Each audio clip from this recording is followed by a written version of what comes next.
Goedenavond. Het is me genoegen om u vanavond iets te vertellen over een ander soort good and bad guys.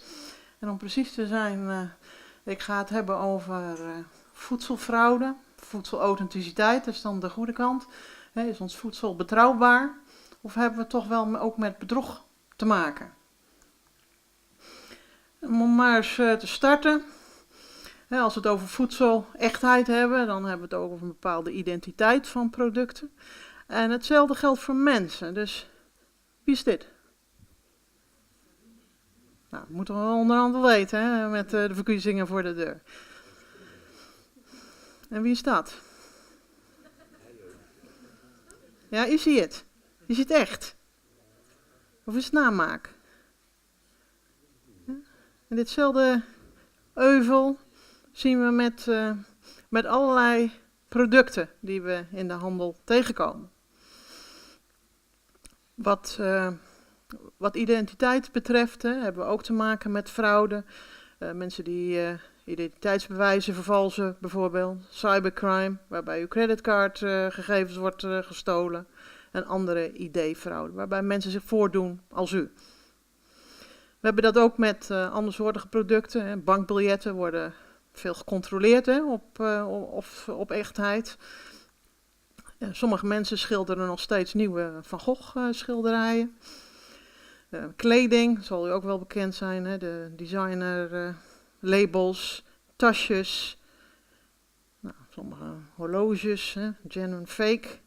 Maar ook medicijnen, en dat is zeker een hele kwalijke geschiedenis. In sommige delen van de wereld is toch wel een aanzienlijk deel van de medicijnen is namaak.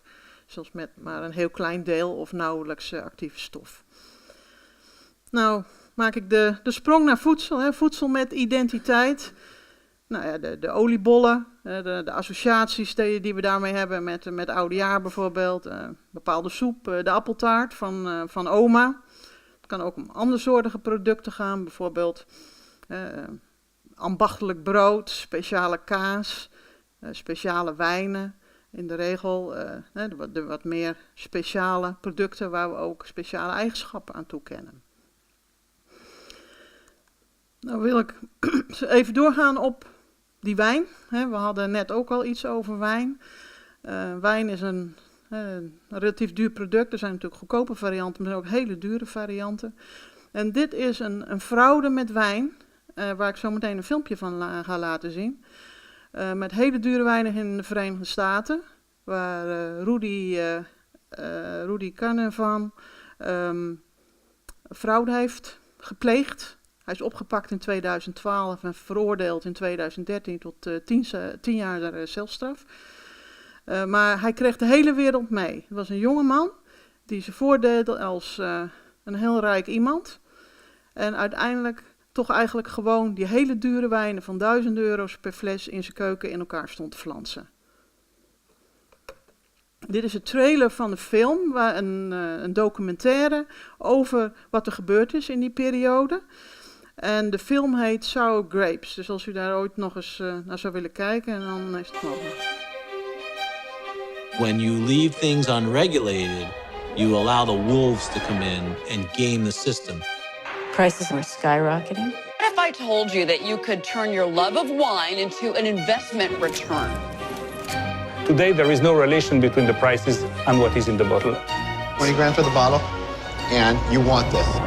Boom, 1019. We're talking about wine here. The auction scene really started in the 90s. The economy was booming back then.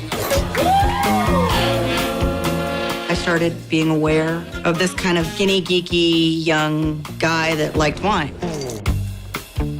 He had this mysterious background. He was like the Gen X Great Gatsby. No one had ever spent that much money that fast. It was ruining the quiet little club that the old guys had. Can you please state your name for the record? Rudy Carnevale. The stock market is down. Dow traders are standing there watching in amazement. I don't blame them. Everything with this fellow just kept coming up fake. Fake wine. In the catalog, it was already wrong and fake. When you find a fake wine, it's dirt The more we learned, the larger the epidemic became. FBI agents came here. There's something serious going on. I could not believe. I couldn't believe it. Some of the biggest CEOs of corporate America were duped by this guy. No way. Who created it? Hardly anybody could have done it. That can't be Rudy. Can I refill and put the cork back? Oké. Dat was een geval van fraude met hele dure wijn in de Verenigde Staten. Maar, om het beeld maar even te schetsen, Europol, Interpol heeft jaarlijks een actie, die heet Opson. En ook daarin worden, nou ja, in dit geval in 2014, 1200 ton nepvoedsel en ongeveer 430.000 liter nep dranken geconfiskeerd in verschillende landen in de wereld. Ze doen dat in een week of 2 per jaar, waarbij verschillende landen zeg maar samenwerken. En ieder jaar weer worden er hele grote partijen gevonden. Dus, are we dining on deception? Tot nu toe liet ik dus die hele dure producten zien en waar je het misschien wel verwacht. Hè? Dat iemand voor duizenden euro's een fles wijn koopt en dan bedenkt, zoals hij zei, hè, van ik hervul hem en ik doe de kurk er weer op. Maar ook gewone producten die we in de supermarkt tegenkomen zijn kwetsbaar. Deze herinnert u zich waarschijnlijk nog wel, hè? Het paardenvlees.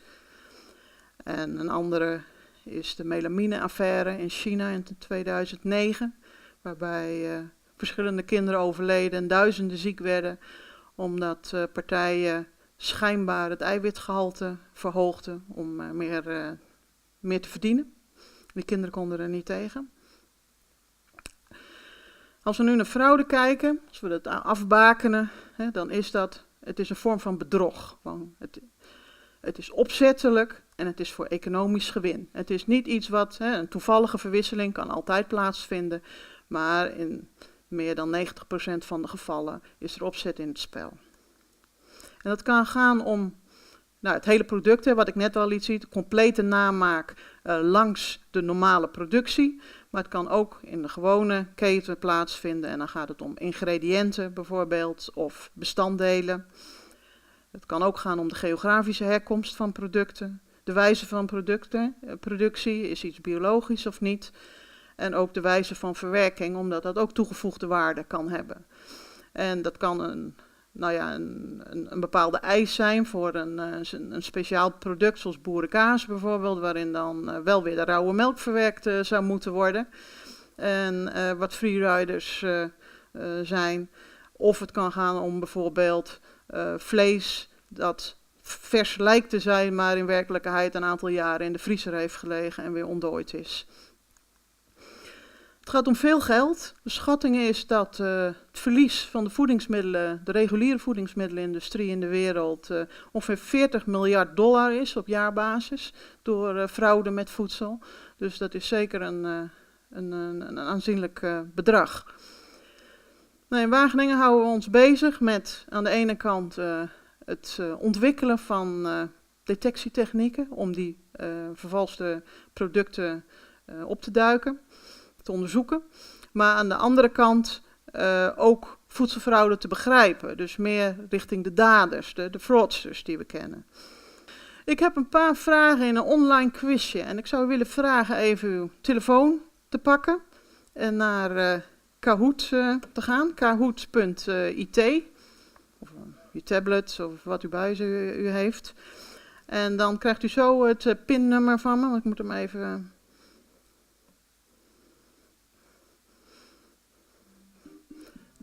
Oh, nou, nu mag het geluid al even weg. Jo, dankjewel. Dus als u naar kahoot.it gaat en dan 4141018 intypt als pin en vervolgens een naam. Dat mag uw eigen naam zijn, maar dat hoeft niet per se, als u het maar even onthoudt. Kijk, we hebben al een aantal spelers. Goed zo. Dat gaat snel.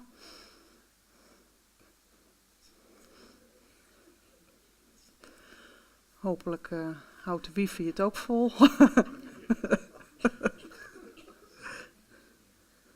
Nou, wacht heel even tot het stabiliseert. 40, 41. Oh, nog meer. Ja.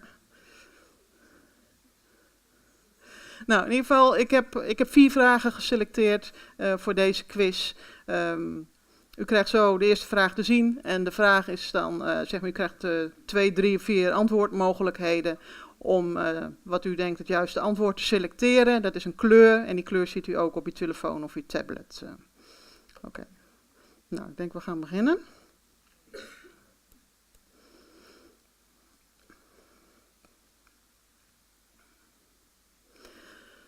Wat is de schatting van het voorkomen van voedselfraude wereldwijd, denkt u? Is dat 0,1% van de producten, 1%, 5% of 10%? U heeft voor deze vraag, denk ik, 30 seconden.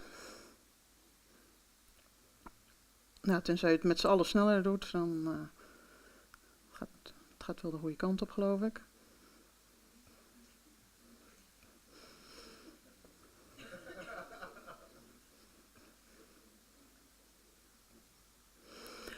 Het juiste antwoord is dat de schatting van het World Customs Institute is ongeveer 10% van alle producten. En nou, komt redelijk in de buurt, hè? In ieder geval aan de hoge kant, 5 tot 10%. En we hebben een koploper. En dat ben ik even vergeten te zeggen. Het is ook een soort wedstrijd. Hè? Het gaat er niet alleen om dat u het goede antwoord heeft, maar ook dat u dat snel doet. Hè? Om teleurstellingen te voorkomen zometeen. De tweede vraag is: voedselfraude wordt primair gepleegd door legale ondernemingen of door de georganiseerde misdaad? Dus partijen buiten de keten, de normale keten om in feite.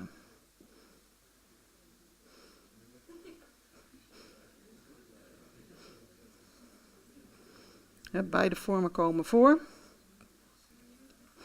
Maar het zijn voornamelijk legale ondernemingen, gewone bedrijven in de keten. Nou, goed gedaan. Prima. Oh, we hebben nog steeds dezelfde koploper. De derde vraag. Hoeveel procent van de economische fraude wordt gepleegd door mannen? 20%, 50% of 85%? Ja, en dit is gebaseerd op wetenschappelijk onderzoek, hè? Ja.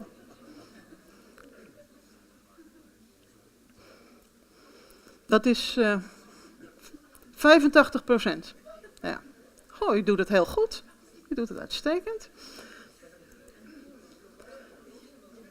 Nou, Geico gaat een kop. De laatste. Er is een relatie tussen het plegen van fraude en verkeersovertredingen en belastingontduiking. Iemand die fraude pleegt, heeft hij ook de tendens om meer snelheidsboetes te scoren en de belasting te ontwijken. Ja of nee?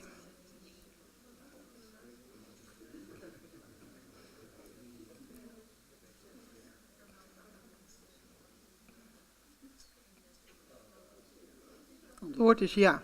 Dat blijkt uit criminologisch onderzoek. Daar kom ik zo nog wel even op terug. Goed, gaan we verder.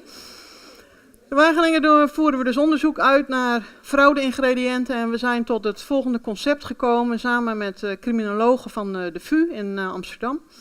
Er is een bestaande theorie, de Routine Activity Theory in de criminologie, en die hebben we wat aangepast ook voor voedselfraude. En dat betekent, om voedselfraude te laten floreren hebben wij een geschikt doelwit nodig, een gemotiveerde dader en gebrek aan controles, gebrek aan beheersmaatregelen. Dan werkt het beste. Nou, als we geschikt doelwit kijken, er zijn 3 internationale databanken in de wereld waar die publiekelijk toegankelijk zijn. Ze hebben verschillende bronnen, dus het is een beetje appels met peren vergelijken. Maar toch, dit zijn wel de producten die vrij hoog scoren.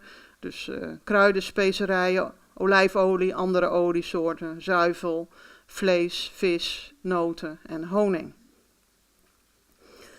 Nou, een ander aspect dat van belang is, dat opportunity biedt, dus een product dat geschikt doelwit maakt, is als een supply chain erg lang is en erg complex.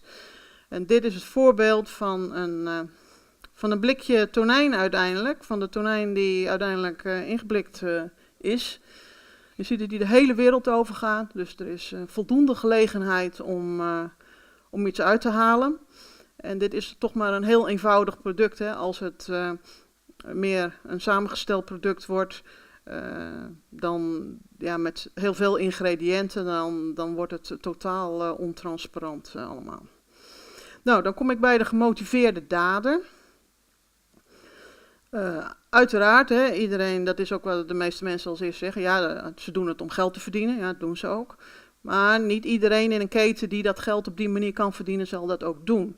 Maar de economic driver is uiteraard van belang. Hè. Hoeveel geld is er mee te verdienen? Die dure flessen wijn is natuurlijk een groot verschil. Nou, dit is het voorbeeld wat hier staat van verschillende oliesoorten. Bijvoorbeeld de duurste is de extra vierge olijfolie.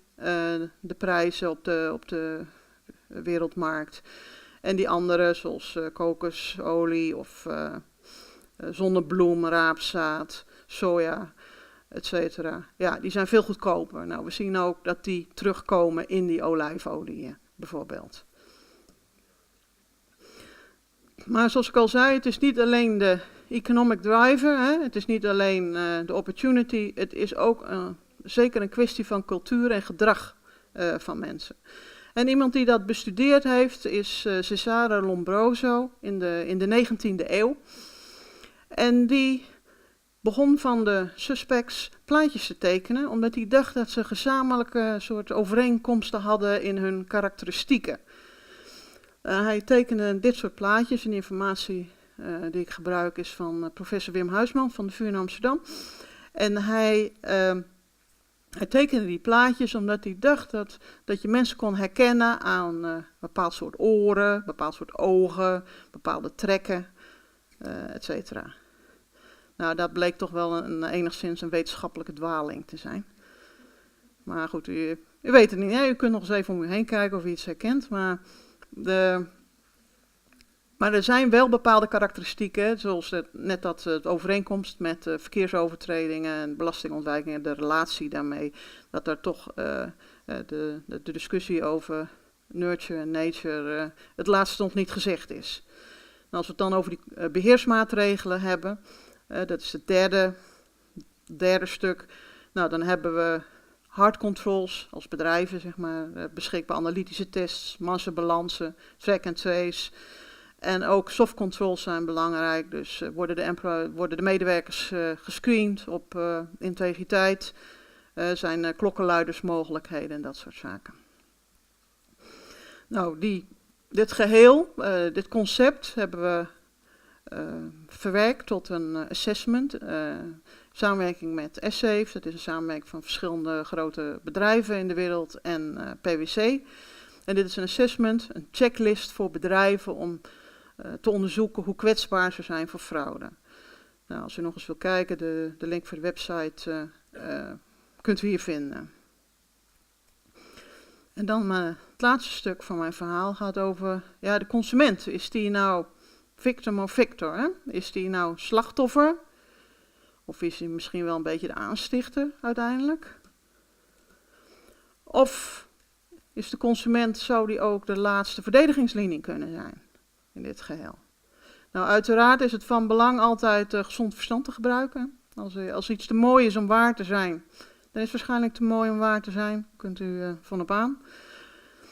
Maar er komen ook tools in de handel, meetapparatuur die steeds kleiner wordt, die zo groot, deze ordegrootte is. Dus zoals we hier op de verschillende plaatjes zien, vaak gebaseerd op spectroscopie. En dit is een voorbeeld van zo'n klein consumentenapparaatje, waar je bijvoorbeeld een appel mee kunt scannen. En vervolgens is verbonden met je smartphone, stuurt informatie naar je smartphone en vertelt je wat de variëteit van die appel is. Uiteraard moet het allemaal geleerd worden aan de machine. En dit is wat wij hebben gedaan bijvoorbeeld voor verschillende appelvariëteiten voor een retailer om te kunnen checken. Nou, hetzelfde apparaatje wordt ook toegepast bij onze Junior Science Lab. Dat hebben we vorig jaar gehouden. Dat is een Science Lab van Wageningen UR en het wetenschapsknooppunt. Voor kinderen in groep 6, 7, 8 ongeveer. We gaan hem nog een keer houden, 17 mei aanstaande. Nou, mocht uw kinderen, kleinkinderen, buurkinderen geïnteresseerd zijn, dan zijn ze van harte welkom om zich aan te melden bij het wetenschapsknooppunt. Ze krijgen daarin een kort college en ook een aantal verschillende tests die ze zelf kunnen uitvoeren. En daarmee ben ik aan het einde gekomen van mijn verhaal. Als consument, wees op uw hoede, zou ik zeggen. We zien wel dat er meer interesse is in het bedrijfsleven om dit aan te pakken, in ieder geval bij de good guys. Maar hou in het oog dat alles van waarde weerloos is. En daarmee citeer ik Lucebert. Dank u voor uw aandacht.